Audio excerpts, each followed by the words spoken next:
Making headlines this hour, President Dr. Mohammad Muiz says that he will submit to the third sitting of this year's parliament a proposal to establish a robust system that would ensure no law contrary to Islam can be enacted in the Maldives. Minister of Arts, Culture and Heritage Hina Walid says that the first thing people should do on National Day is to remember their national responsibilities. And President Dr. Mohammad Muiz says the Maldives will give special priority to further strengthening its relations with India.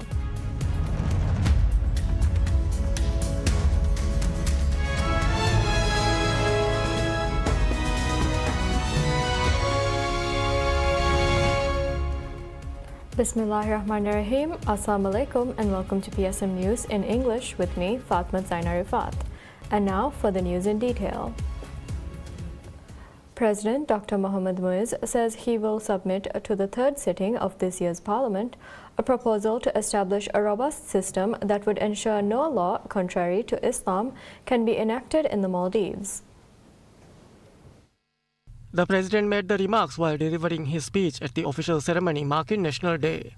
In his National Day address, President Dr. Mohammad Muiz highlighted the reason for commemorating National Day and shed light on the historical events associated with it. He also spoke about the relationship between Maldivians and Islam. The president said one of the important lessons that National Day teaches Maldivians is that the positive outcomes of remaining loyal to the noble religion of Islam is a source of honor, while abandoning Islam has painful consequences and brings weakness. He said that everything good associated with the Maldivian nation is rooted in the essence of the religion, and that Islam is the backbone of the Maldivian nation. The president noted that the Maldives remained under Portuguese rule for many years because Maldivians had abandoned the noble religion of Islam. He said that as a result, the spiritual connection between the Maldivian people and their homeland was severed. President Muiz noted that the Utimu Boduta Kurfan and his companions fought jihad for the sake of the religion. He said the objectives they sought to achieve through their struggle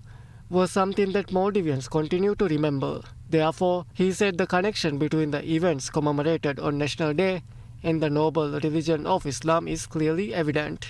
The president said that whenever policies that are hostile to Islam or distant from Islam are implemented, the independence of the Maldivian nation is compromised. For this reason, he said a system that fully protects Islam must be established in the country. He further stated that according to the constitution of the Maldives, no law contrary to Islam can be enacted, and that all laws, principles and regulations made in the Maldives must remain within the boundaries and standards of the noble religion of Islam.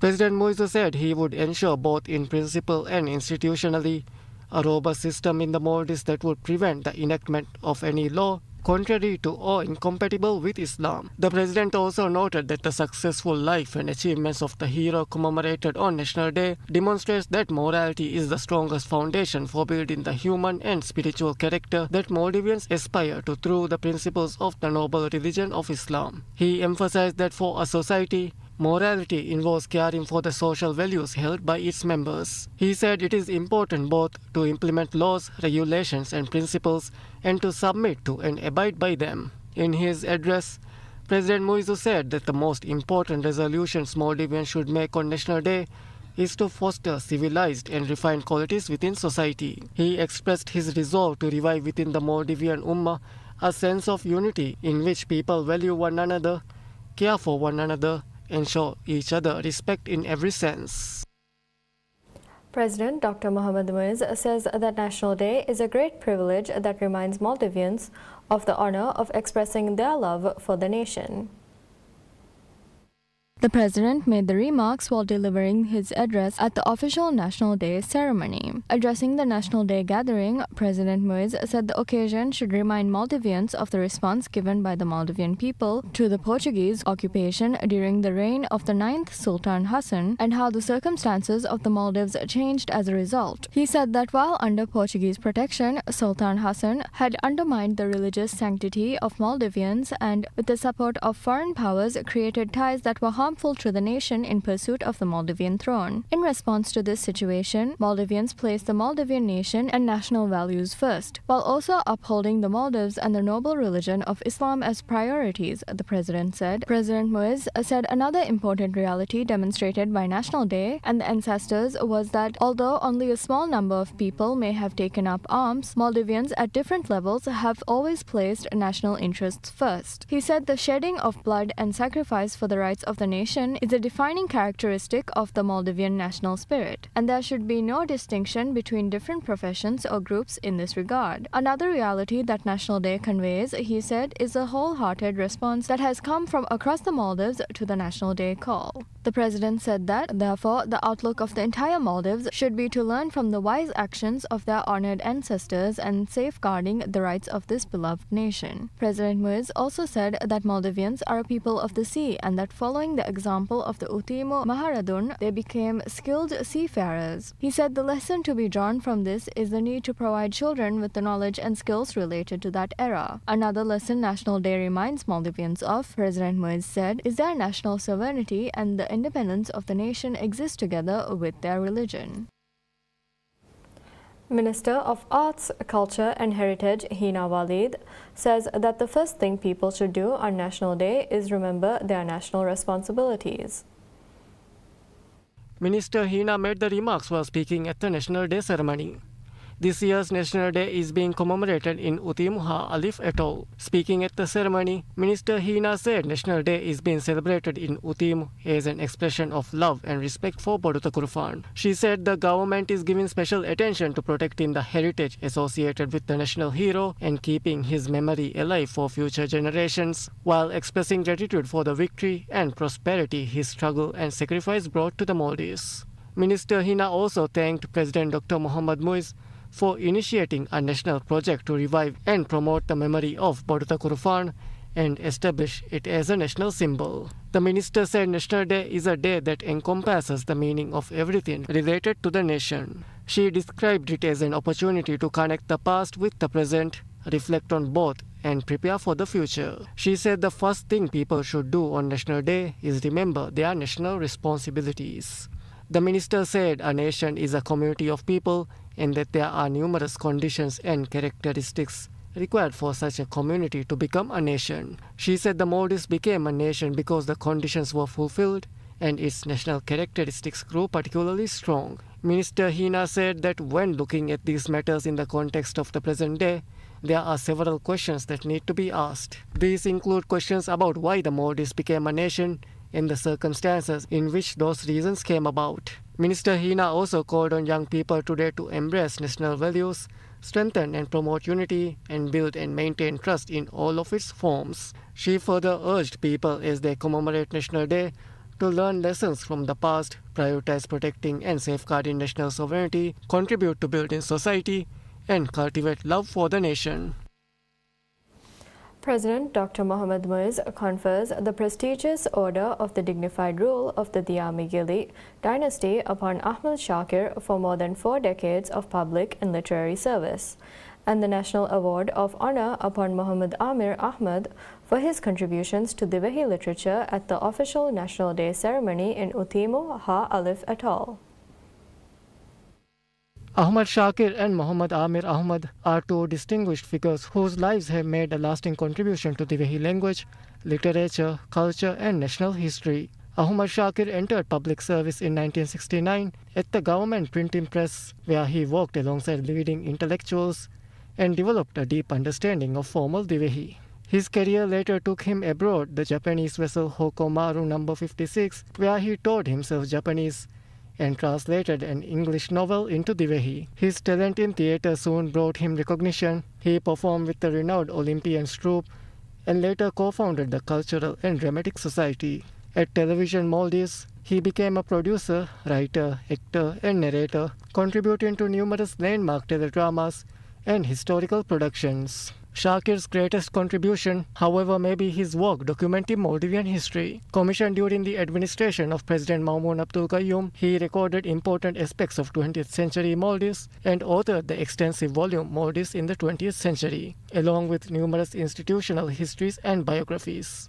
After a 41-year public service career, he continued his academic and cultural pursuits, earning a Bachelor of Law and Master of Sharia at the age of 69. His achievements have earned him multiple national honors, most recently the Al-Rawi title at the Sharjah International Narrators Forum in 2025. Muhammad Amir Ahmad represents another important generation of Divehi scholarship. Beginning his literary training in 1988 under poet Yusuf Muhammad Fulu, Amir went on to conduct poetry workshops and teach Divehi language and literature at university level. He authored academic research on poetic structure and grammar and spent around 17 years developing national syllabi, textbook, and teaching materials. A poet, editor, journalist, and language scholar, Amir has served on the Divehi Language Committee for more than 3 decades and continued to contribute to the Divehi Grammar Committee. His poetry has addressed both national identity and humanitarian issues. Today, as Director General of the National Archives of Maldives,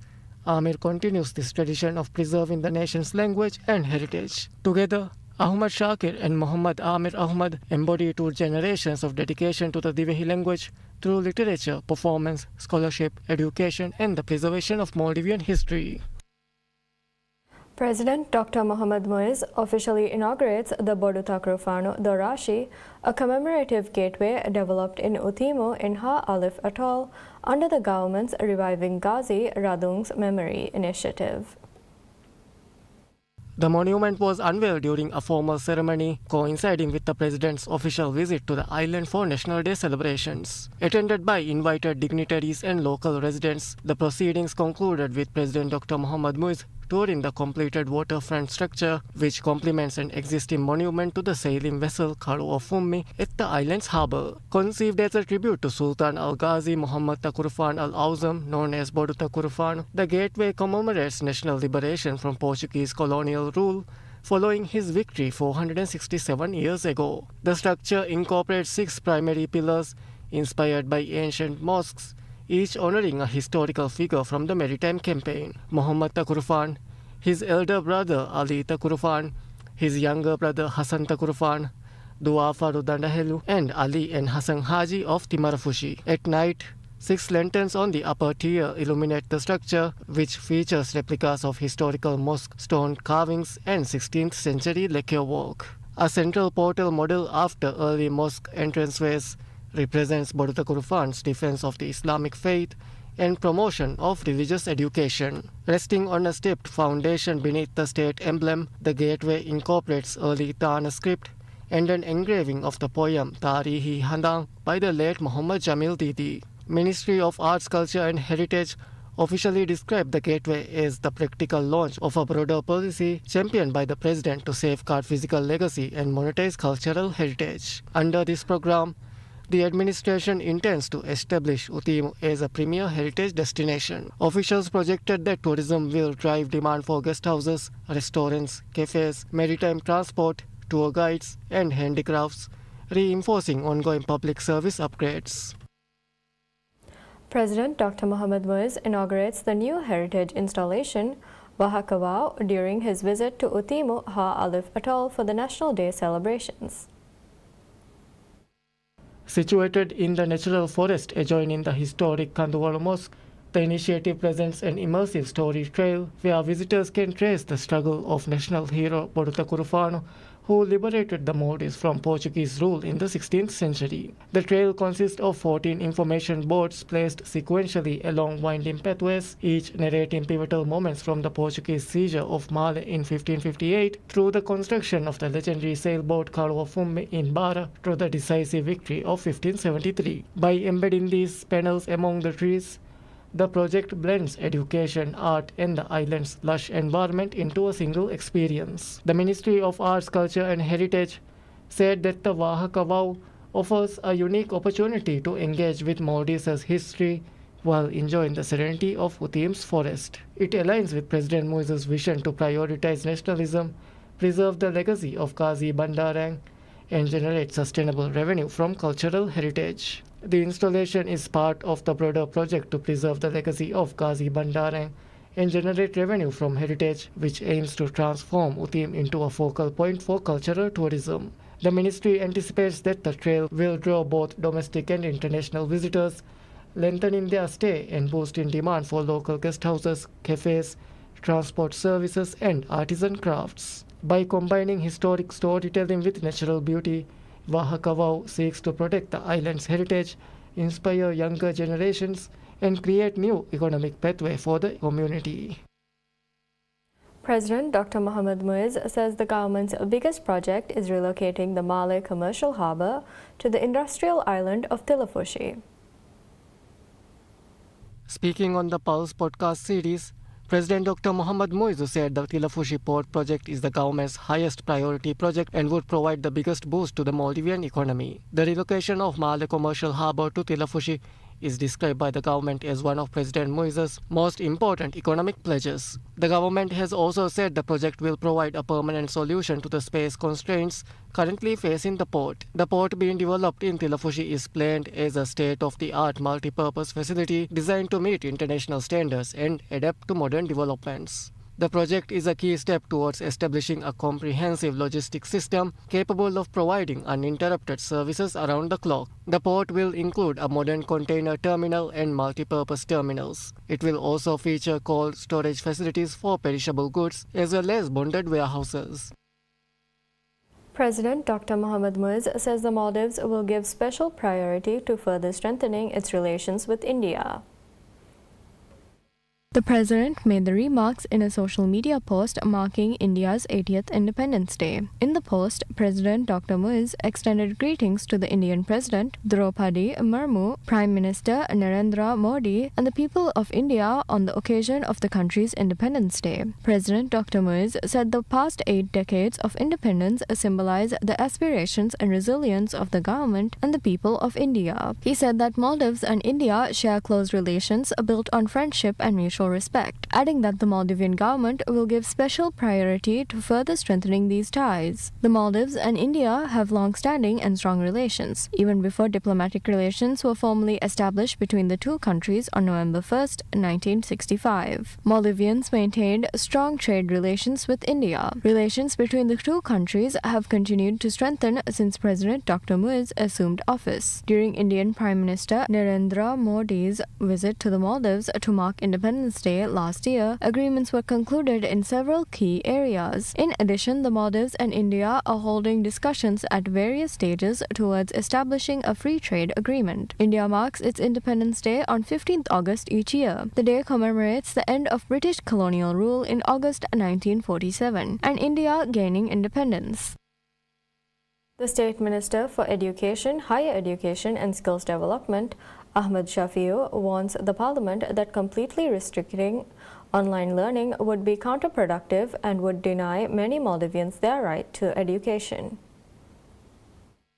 Speaking during a sit-down with the Parliamentary Secondary Legislation Committee, State Minister Shafiu argued that the education system must evolve in tandem with modern technological shifts, noting that limiting learning to a single format would disproportionately affect students living on the archipelago's dispersed islands, where physical institutions are scarce. He highlighted that as Maldivians increasingly rely on online platforms for services ranging from banking to healthcare, the same digital infrastructure should be harnessed for academic pursuits. The State Minister also pointed out administrative advantages of virtual learning, observing that monitoring student progress, tracking instructional delivery, and managing interactions are more streamlined in an online environment. He stressed that, regardless of discipline, graduates must still meet rigorous competency benchmarks before certification, and that relevant authorities continually review course quality to uphold established standards. Efforts are already underway, he noted, to revise guidelines for online and blended learning modalities, ensuring they remain aligned with the global best practices while addressing local realities.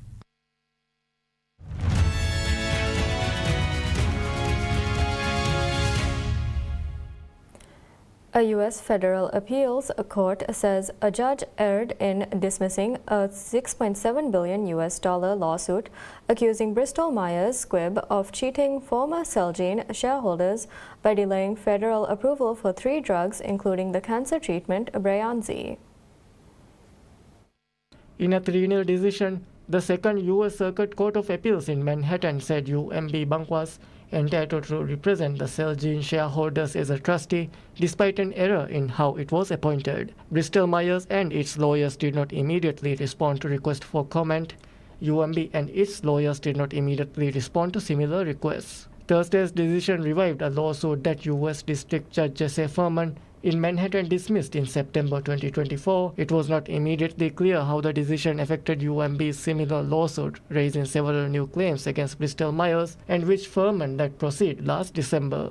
The case arose from Bristol Myers' purchase of Celgene for $80.3 billion in 2019. Celgene shareholders who held contingent value rights or CVR were entitled to an extra $9 per share in cash if Bristol Myers won timely U.S. Food and Drug Administration approvals for Lysocel, which is sold as Breyanzi, and the drug Zanimod and Edicel. Some CVR holders grew concerned that Bristol Myers would miss the deadline to avert a big payout and hired UMB to replace an earlier trustee. UMB ultimately accused the drug maker of failing to use diligent efforts to win approvals and wrongly delisting the CVRs from the New York Stock Exchange before holders could enforce their rights. Bristol Myers won FDA approval for Breyanzi to treat non-Hodgkin lymphoma on February 5, 2021, 5 weeks after the relevant deadline. In a December court filing, the Princeton, New Jersey-based company denied UMB's claim that it slow-rolled the approval process and tried to undermine the CVR holders' rights. The appeals court said UMB had standing to sue because Bristol Myers, the prior trustee and a majority of the CVR's beneficial owners, approved UMB's appointment, though the investors were not registered owners as defined in the CVR agreement. In his December ruling, Furman allowed Kansas City, Missouri-based UMB to pursue some claims against Bristol Myers, including breach of contract and failure to act in good faith.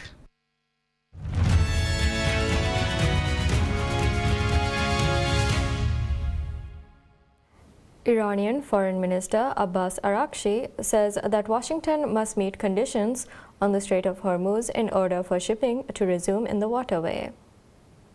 The strait handled 1/5 of the world's oil before war broke out between Iran and the United States and Israel in February. In an interview with Iranian news outlet Shahrara News Broadcast, Araghchi added that Iran had decided not to resume talks with the U.S. U.S. President Donald Trump told a political rally in Garden City, New York, that paying a tiny little bit more for your gasoline is worth the cost of ensuring a very evil country could not have a nuclear weapon, one of the president's stated rationales for the war.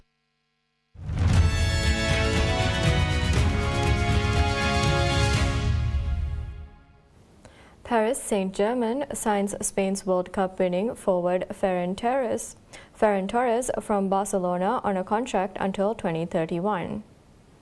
Financial details were not disclosed, but media reports said PSG paid $57.83 million for the 26-year-old. Spain's World Cup hero arrives in the French capital after scoring an extra-time winning goal in the World Cup final against Argentina. The forward scored 21 goals and provided 3 assists in 49 appearances across all competitions for Barca in their last campaign as the club retained their La Liga title. Torres joined Barcelona in 2022 after a brief spell at Premier League side Manchester City. He had scored 25 goals in 65 appearances for Spain and will be reunited with Luis Enrique, having previously played under the Spaniard during his time in charge of the national team.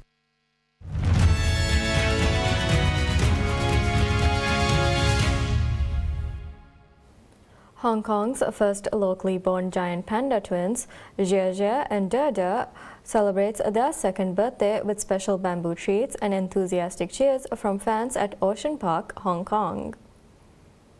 Keepers prepared a special bamboo display spelling out happy birthday for the twins, while visitors gathered to watch the pair enjoy the festive feast. The celebrations also featured an ice birthday cake and drew crowds eager to capture photos and videos of the popular siblings. The twins were joined by their mother, Ying Ying, who made history in 2024 as the world's oldest first-time giant panda mother at the age of 19. A rare family reunion delighted visitors, as giant panda cubs typically begin living independently from their mothers brothers at around 3 years old, making scenes of the trio together increasingly special. Fans said they felt proud watching Hong Kong's homegrown panda stars grow up. Many brought homemade souvenirs and gifts to mark the occasion, expressing hopes that Jiaja and Dada would continue to thrive as they remain among the city's most beloved animal residents.